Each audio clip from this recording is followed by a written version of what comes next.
Around 5 years ago, carcinization became a meme.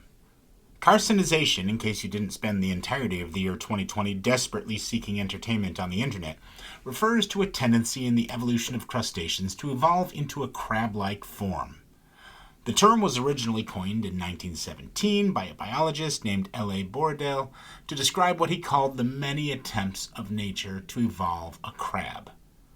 Carcinization is a type of convergent evolution, where similar forms or features develop in multiple branches of the evolutionary tree.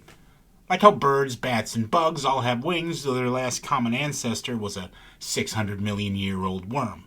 Or more to the point, how king crabs, coconut crabs, hairy stone crabs, and porcelain crabs all have that flat, round, sidling crab form despite their last common ancestor with the so-called true crabs being a 300 million year old lobster. In other words, carcinization is simply describing some existing similarities between different families of crustaceans, and not a biological and evolutionary necessity. But we humans are marvels of whimsy and idiocy and love to tell ourselves stories. Of course, that's the way we took it in those days of COVID cabin fever, after months of sitting in our houses with nothing to do. Some folks threw super spreader Halloween bashes, while others, the extremely online among us, hallucinated futures in which, as the popular science headline put it, everything eventually becomes a crab. I bring this up not because I'm writing about a crab sandwich, but rather because the sandwich I am writing about has me thinking about whether there is or can be a similar concept to convergent evolution in food history. The sandwich features a Brazilian style of braised shredded beef called carne louca, or crazy beef. And once you see it, taste it, well, you'll understand. It's just that carne louca looks and tastes an awful lot like Cuban ropa vieja. Shredded beef, check. Tomato sauce, check. Sweet peppers, onions, garlic, check. Chopped green olives, check. They're not identical recipes straight down the line, but in many respects, they are similar enough to be easily mistaken for each other. Somehow, these nearly identical dishes evolved separately in a process I'll call carcinization, and I pause for booze. A ropa vieja, a dish of stewed beef cooked slowly until the meat falls into shreds resembling old clothes, literally means old clothes in Spanish, and it has a relatively well-documented history, with the first printed recipe appearing in a mid-19th century Cuban cookbook. But the dish was brought to Cuba by Spanish colonists from the Canary Islands, where the dish already existed in some form. The Canarian version of ropa vieja had its origins in the Haman stews of Sephardic Jews from Spain, the types of slow-cooked stews that are prepared on Friday and left to cook slowly overnight since no cooking can be done on the Sabbath. It was in the Canary Islands that the dish took on the name ropa vieja, but, importantly, the Canarian version of the dish does not closely resemble the modern Cuban dish. In the Canary Islands, ropa vieja is a stew containing chickpeas and potatoes and some kind of shredded meat, beef or chicken or pork or some combination of the above.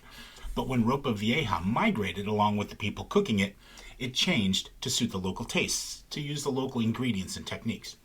And Cuba wasn't the only place where ropa vieja tagged along with Spanish colonists. Other countries in Latin America have dishes called ropa vieja that may or may not resemble the Cuban recipe. None of these are what we would call examples of convergent culinary evolution, though. There's a clear through line of Spanish colonization spreading this folk dish and its variants all over the world. But Brazilian Carne Louca, that's different. According to one article, it's a Brazilian form of lesso de carne, an Italian boiled meat preparation. A Brazilian barbecue restaurant says that the dish originated in southeastern Brazil in the late 19th century. An article on the Brazilian web portal Universo Online compares it to the po' boy of New Orleans, since the dish is typically served in crusty little French bread rolls as a sandwich.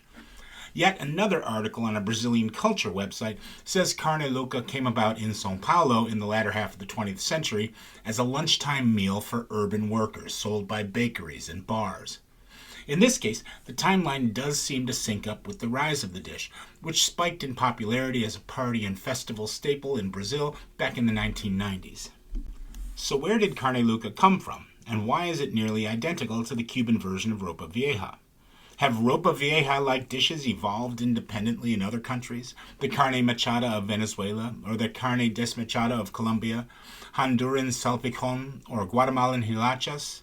Are the crock-pot-style Italian beef sandwiches commonly served at Chicago potlucks actually backdoor versions of ropa vieja sneaking their way into our culinary discourse?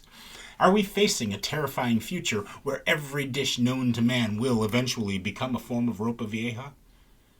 Or am I just a terminally online idiot making a crab-shaped mountain out of a molehill of similarity? You let me know, I guess.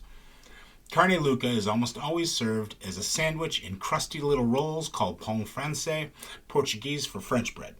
And these are the best bread rolls I've made in a while. Crusty and sturdy enough for a saucy filling, but not dense, with a good flavor from using sourdough discard in addition to store-bought yeast and a long ferment. The sandwiches themselves are simple. Cut open a roll, add the beef mixture, and eat. Imagine this, the flavors of a sloppy joe, but in a grown-up version, deeply savory from the slow-cooked beef and the tomatoes. No sugar but the natural sweetness provided by the onions and peppers. A touch of sour and bitter from the vinegar and olives to help brighten the other flavors. All bound up in a silken matrix formed by soft strands of slow-cooked beef, the juices soaking into the small, crusty bread roll until it's on the edge of falling apart. There is a balance to be found here, I think, between a shorter simmer, saucier, sloppier, but with a bit more texture to the individual components, and the longer cook, the sauce reduced, its flavors concentrated, powerful, but the onions and peppers and olives cooked into mush. It is a dilemma, but not a bad one to have. It just means I'll have to cook carne louca again to give it greater study. It's a delicious dish, and despite my jokes about its similarities to ropa vieja, it's all Brazilian, with plenty of potential antecedents in Portuguese cuisine. Not every food in the world will eventually turn into a saucy, shredded beef stew with peppers. Not every animal will eventually evolve into a crab-like form. Not every system of government will eventually descend into authoritarianism. There is no cause for alarm.